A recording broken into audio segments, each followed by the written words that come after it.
the godfather of the conference now at this Well, point, the veteran. How do you compare, look back on your first media day, Pac-12 Media Day, how do you compare this to that?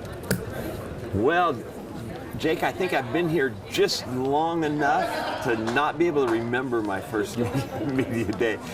I am thankful to be back for another one. I told you a long time ago when I came back to Oregon State in 2003, my goal was to make it my last job, and that's hard to say in college football because it's just you don't see longevity like this very often. So we're thankful for our time. I'm glad. I'm proud to be the longest tenured head coach in the Pac-12. I think that's a great tag to have because that's what I've wanted to accomplish, and my goals now are to continue to try to make Oregon State better and better. So I've got a great group of guys, great staff, all that stuff. A lot of changes have happened in that time to the conference and college football in general. They're still obviously always ongoing. There's been a lot of talk of kind of creating a super division within the NCAA, the Big Five leagues breaking off. Do you think that that's necessary? Do you think that there's a need for major college football to be separate from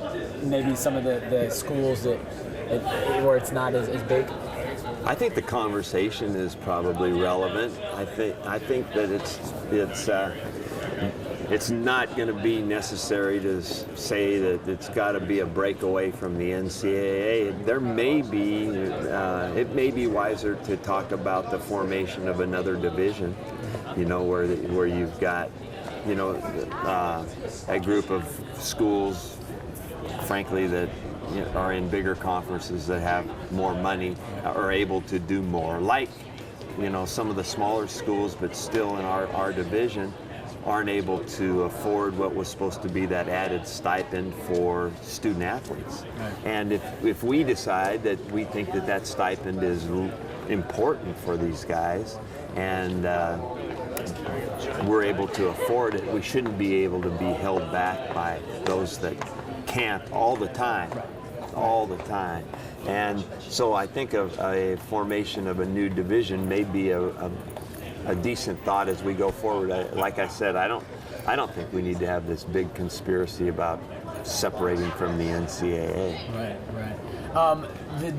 The policy on contact and practice was announced today. Will you guys have to change anything that you do because of that? No, we won't have to change anything. We are, I think, first of all, very, very, very thoughtful about the fact that we don't want to get anybody hurt during a game week. My job is to get them as healthy as I can to Saturday to play in the game. So, the guidelines that were set up were guidelines that were very thoughtful, and we had good meetings about all of that stuff. And I think it's a great move by us to put that out there and say, this will be what we think is a safer, better way to go as a guideline of going forward. And, it's kind of a follow to what the NFL has done. And I frankly think we can do all of this and still be able to teach a lot of football exactly the way we want to. Getting to your team now, heading into the season, the big storyline is going to be the quarterbacks, the battle between Cody and Sean. How do you want to decide that battle? What's your plan for how that decision is going to be made? Well, what we're looking for is the number one thing that can separate these guys is frankly consistency, and I can't really see that being that there would be a wide discrepancy in how we judge that efficiency and consistency. So, it's not going to be easy to do. I like them both. I think they're great guys. I think they're leaders. I think they're well respected by our team. I think that their talent is good. I think they both have stuff they can get better at. So. I've found it not necessary at all to make a decision at this point. I think if you make one after spring ball and then something unforeseen happens during the summer, then you got to back up to the other guy. Why do that? So, we've got some thoughts in mind as to when we might solidify or say what this is, but it's actually a good problem to have. Yeah. So Sean was voted a captain by the players. Is it feasible for a football team to have a quarterback be a captain but not be a starter? Yes, absolutely. We've lived it. You remember Ryan Gunderson. Ryan Gunderson was a backup to both Derek Anderson and Matt Moore and was a captain of our team. One of the most well-respected players ever in our program, because captains are elected for a variety of reasons. As I look at what a team must look at to elect a captain, I think that all football players respect talent, and so they might vote for a guy because he's so talented and he's a star and he needs to be a captain of our team, but they also vote for a guy based on how their commitment to the program is perceived, right? Yeah. So, this is where we're going with this deal. Yes, a guy can absolutely be a captain, not be a starter. Interesting. You guys have some defensively. It seems like some spots to fill in the middle with the right down the middle. Right down the middle with the middle linebackers. Who do you see stepping up there, and how important is it? Obviously, it seems like that's some of the more important positions on the field. What it looks like right now, it's going to be a committee on the interior with the defensive tackles, and then the middle linebacker, it's going to be Joel Scotty or Josh Williams to start. And it's pretty close, so I think we might have two guys that can play there, which is always a good thing. And then the defensive tackle deal is ill-defined right now. I think that's going to be one of the big factors in fall camp. Second receiver besides Brandon, is Richard Mullaney ready to? He showed some flashes last year. We've all heard he has the best hands on the team. Is he ready to step up and be the guy opposite Cooks? Richard Mullaney certainly could be that guy, as could Obum Gwacham, as could Malik Gilmore.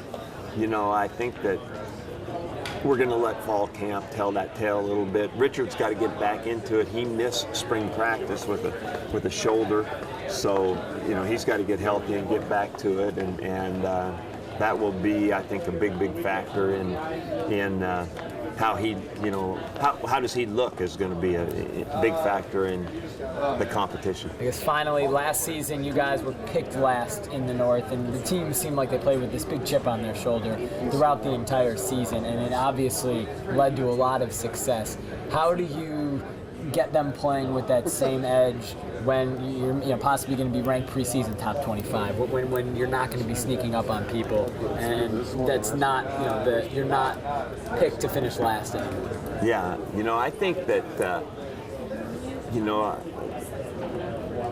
I think that the team last year, it might have been that they played like with a chip on their shoulder. I don't know that I can really quantify that. I think they played well because they prepared well. They worked hard.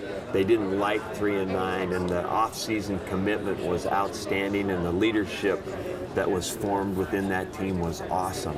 Poyer, Wheaton, Andrew Sayamalo, the quarterbacks. I mean, those guys were very well intentioned, and they worked hard, and they worked as a team, and they didn't like what had happened, and so then they prepared well to win. I mean, I don't think just being mad about something is necessarily going to lead to success. I think you have to do something about it, physically do something about it, and I think that team did. Now, what does this team have to do? They have to have learned from that it's about being ready to go. And all signs point to that. This group, the formation of leadership in this football team is outstanding. You're looking at guys like Rashad Reynolds and Brandon Cooks, and again Sean Mannion and Grant Inger, and there's still more and more leaders on this team. There are lots of guys that got votes. Scotty Crichton, Ryan Murphy, underclassmen, got a lot of votes. So I think when the team recognizes there's lots of guys as possible leaders, that's a good thing. So we'll see. Mike.